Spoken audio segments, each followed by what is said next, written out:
Hello students, मैं Kamini Arya, assistant professor government law college Ajmer से। आज फिर मैं आपको एलएलबी फर्स्ट ईयर के paper number 10 alternative dispute resolution के बारे में बताऊंगी। इस पेपर में हम पिछली क्लास में देख रहे थे लीगल सर्विसेज अथॉरिटी एक्ट 1987 के बारे में, विधिक सेवा प्राधिकरण अधिनियम के बारे में। जैसे कि हमने पिछली क्लास में देखा कि और वैकल्पिक निपटारा पद्धति कौन कौन सी हैं जिसमें कि पक्षकार न्यायालय में न जाकर अपने विवादों को बाहर निपटा सकते हैं। तो हमने सबसे पहले देखा था आर्बिट्रेशन कंसिलेशन एक्ट माध्यस्थम इमसुला अधिनियम 1996 के बारे में, जो इस एक्ट में माध्यस्थता के द्वारा और सुलह के द्वारा पक्षकार आपसी विवादों को निपटा सकते थे।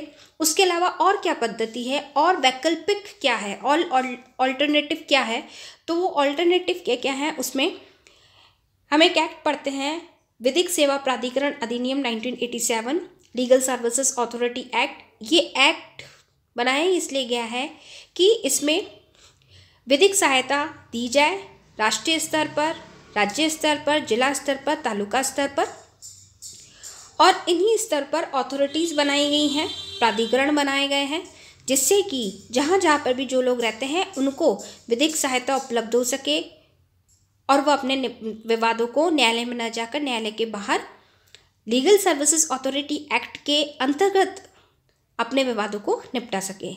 उसी में आज हम बात करेंगे लीगल सर्विसेज के, इसमें हम पहली बार बात कर रहे हैं लीगल सर्विसेज क्या है। विधिक सेवाएं, लीगल सर्विसेज, विधिक सेवा को विधिक सेवा प्राधिकरण अधिनियम की धारा 2 की उपधारा ग में परिभाषित किया गया है। डेफिनेशन दी गई है इसमें कि विधिक सेवा क्या है। तो विधिक सेवा में किसी न्यायालय अथवा अन्य प्राधिकर्ता या अधिकरण को दी गई सेवाएं एवं किसी विधिक विषय पर दी गई सलाह अथवा मामले के संचालन में दी गई सेवा सम्मिलित है। ये सारी चीज़ें इंक्लूड किस में है? लीगल सर्विसेज में। इस एक्ट की सेक्शन 2 में ये व्यवस्था की गई है कि लोगों को हम विधिक सेवा देंगे। तो ये कह रहे हैं फिर लीगल सर्विसेज क्या, विधिक सेवा क्या है? तो विधिक सेवा वो है जो किसी न्यायालय में यानी कि कोर्ट में किसी अन्य प्राधिकर्ता या अधिकरण यानी कि किसी ट्रिब्यूनल को दी गई ऐसी सेवाएं हैं जो विधिक विषय पर दी गई हो, जो लीगल सब्जेक्ट पर दी गई हो, सलाह, एडवाइस या मामले का संचालन, प्रोसीडिंग अगर की गई है तो वो सभी किस में आएंगी? लीगल सर्विसेज में। विधिक सेवा शब्दावली, ये जो वर्ड है बहुत बड़ा है, इसमें विधिक सहायता भी शामिल है, यानी कि लीगल सर्विसेज में सब चीज़ें आ गई हैं, इंक्लूड हो गई है। परंतु चूंकि विधिक सहायता शब्दावली मलिनता व खैरात की भावना दिखाती है, इसलिए विधिक सहायता के स्थान पर उक्त अधिनियम में विधिक सेवाएं शब्दावली का प्रयोग ज़्यादा अच्छा लगता है, तार्किक भी है और सार्थक भी प्रतीत होता है। क्योंकि ये जो वर्ड है, शब्दावली है, ये थोड़ी कन्फ्यूजन वाली हो जाती है, अच्छी नहीं दिखती, तो इसके लिए इसको विधिक सेवाएं शब्दावली का यहाँ पे प्रयोग किया गया है। भारत अपने आप को एक कल्याणकारी राज्य मानता है। अन्य कल्याणकारी राज्यों की तरह इसे गरीबी, निरक्षरता, मलिनता, बीमारी एवं बेरोजगारी जैसी 5 सामाजिक आर्थिक बुराइयों को समाप्त कर सामाजिक आर्थिक न्याय प्रदान करना चाहिए। प्रत्येक विकसित समाज के लिए निर्धनता एक अभिशाप है। जब तक निर्धनता को पूर्णतः समाप्त नहीं कर दिया जाता, तब तक राज्य का ये प्रमुख कर्तव्य है कि वो निर्धनों को अपने अधिकारों या और हितों की सुरक्षा के लिए वित्तीय व अन्य प्रकार की मदद प्रदान की जाए। उच्चतम न्यायालय सुप्रीम कोर्ट के भूतपूर्व मुख्य न्यायाधीश न्यायमूर्ति PN भगवती ने भी ये कहा है कि प्रभावी विधिक सहायता कार्यक्रम विधि के शासन के लिए ही जरूरी नहीं, वरन हमारे जैसे निर्धन देश में एक सामाजिक आर्थिक आवश्यकता भी है।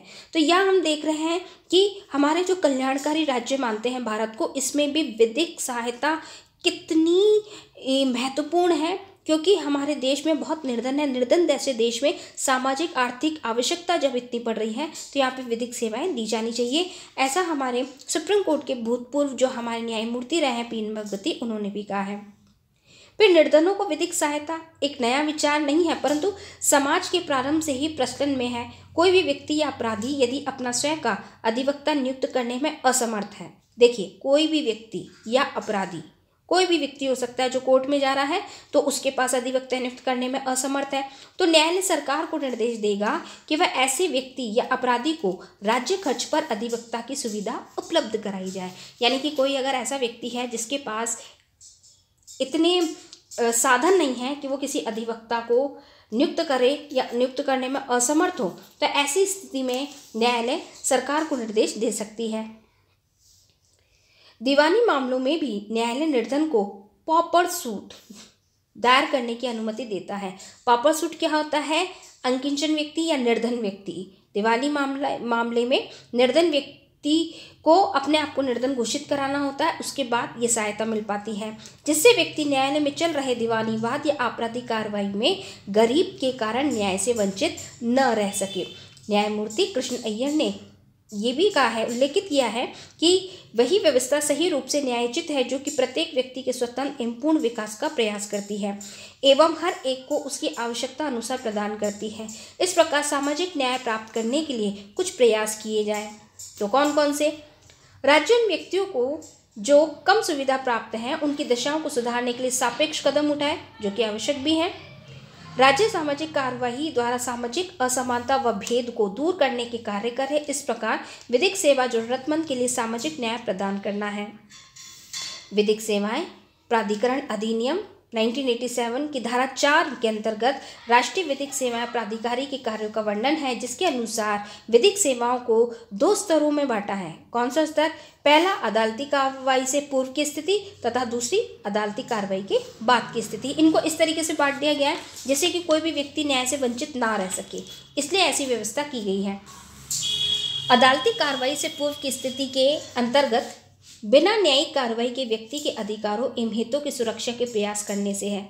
इसमें विधिक साक्षरता एवं समाज कल्याण को निम्न एवं कमजोर वर्ग को संविधान एवं सामाजिक कल्याणकारी विधियों द्वारा प्रदत्त अधिकार एवं लाभों की विधिक जानकारी प्रदान करना है। इसके लिए संस्थान स्तर पर यानी कि विश्वविद्यालय या महाविद्यालय स्तर जहाँ हम पढ़ाई कर रहे हैं, विधिक सहायता क्लिनिक स्थापित की जाए। वहाँ ऐसे व्यक्ति को यह सलाह दी जाए कि वह अपने विवादों को शांतिपूर्वक आपसी बातचीत या समझौते द्वारा ही हल करना लाभप्रद रहेगा। यदि वे आपस में विवाद नहीं सुलझा सकते तो विवादों का हल स्वतंत्र, निष्पक्ष पंच या जाति पंचायत या चौपाल पर न्याय के माध्यम से निपटाए जाएं। उन्हें यह समझना चाहिए कि न्याय में देरी उद्देश्य को विफल करती है। अत्यधिक लंबी अदालती कार्रवाई न केवल महंगी व परेशानीदायक है, परंतु दोनों पक्षकारों के लिए समय एवं धन की व्यर्थता के कारण हानिकारक भी है। विश्वविद्यालय यानी कि यूनिवर्सिटीज विधिक एवं गैर विधिक समाजसेवी एवं अन्य कार्य में लगे व्यक्तियों के प्रशिक्षण के लिए गहन शोध एवं प्रशिक्षण कार्यक्रम, सेमिनार एवं कार्यशाला आयोजन कर यह बताएं कि किस प्रकार एवं इन कम सुविधा में प्राप्त समाज को प्रभावी विधिक सेवाएं दी जा सकती हैं। व्यक्तियों को उनके घर पर विधिक सहायता एवं सेवा प्रदान करने के लिए शहर के झुग्गी झोपड़ी एवं ग्रामीण क्षेत्रों में विधिक सहायता शिविर लगाए जाएं। यहाँ पर कैंप लगाने की बात की गई है, यानी कि ये व्यवस्था है, ये तरीका है कि किस तरह हम विधिक सहायता दे रहे हैं। वर्तमान न्याय व्यवस्था समाज के निम्न एवं कमजोर वर्गों के लिए पूर्णतः प्रतिकूल है। देरी एवं अत्यधिक महंगाई इसकी कमी है।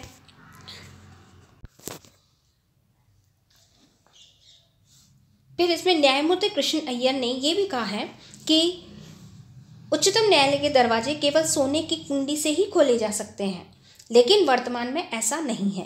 प्रत्येक सामाजिक कार्यकर्ता, विधिक प्राध्यापक या अन्य समाजसेवी अधिवक्ता जनहित याचिका के माध्यम से उच्च न्यायालय या सीधे उच्चतम न्यायालय के समक्ष याचिका पेश कर राज्य की आतंकवाद, लोक सेवकों की असावधानी, राज्य की लापरवाही, उदासीनता एवं देरी के विरुद्ध चुनौती दे सकते हैं, वो चैलेंज कर सकते हैं, चाहे इसके लिए पीड़ित पक्षकार को जानकारी हो या नहीं, या इसके लिए अधिकृत किया हो या नहीं। जैसे उदाहरण के तौर पर अमानवीय जेल जीवन, स्त्रियों का शोषण, बेगार बंधुआ मुक्ति, बालकों का शोषण, ये आदि प्रमुख वाद हैं।